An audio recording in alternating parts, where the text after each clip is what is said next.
Good evening বন্ধুরা, সবাইকে শুভ সন্ধ্যা। আমার নতুন আর একটা ভিডিওয় তোমাদের স্বাগত। তো সন্ধে হলেই তো কিছু খেতে ইচ্ছা যায়, তাই জন্য ভাবলাম চলো কিছু বানানো যাক। তার জন্য একটা বাটিতে দুটো আলু পুড়ে নিয়েছি, তাতে জিরে গুঁড়ো, ধনে গুঁড়ো, সামান্য নুন, গোলমরিচের গুঁড়ো, 2 টেবিল চামচ বেসন দিয়ে ভালো করে এটা মাখিয়ে নেব। তো দেখো আমার মাখানো হয়েই এসেছে।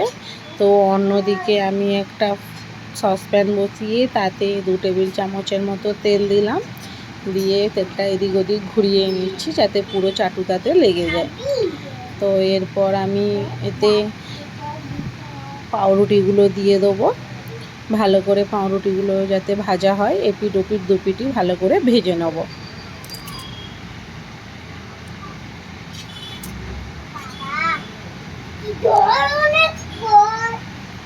তো দেখো আমার রুটিগুলো ভাজা হয়ে গেছে।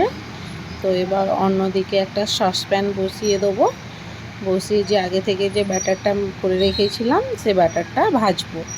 তো একটুখানি তেল দিয়ে আগে থেকে ব্যাটারটা বানিয়ে রাখাটা দিব, দিয়ে বড়ার মতো করে ভেজে নিচ্ছি।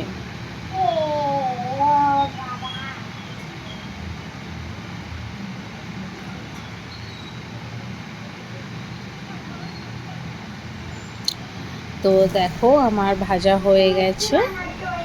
তো এবার আমি এগুলো তুলে নিচ্ছি।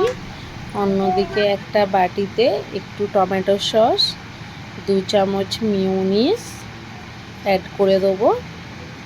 যেমন মিউনিস দিয়ে ভালো করে ওটা পেস্ট করে নেব।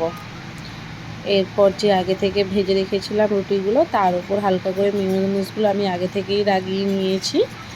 তো এর ওপর পেঁয়াজ, তারপর চিজ অল্পই ছিল, সেই জন্য আমি একটু একটু করে কুচিয়ে দিয়েছি চিজ, টমেটো, আর ওপর থেকে একটু গোলমরিচ ছড়িয়ে দিয়ে চাটুতে এপিট ওপিট দুপিট ভালো করে ভেজে নিলেই তৈরি আমার বার্গার। তোমাদের কেমন লাগলো তোমরা অবশ্যই জানিও। টাটা, বাই বাই, শুভরাত্রি।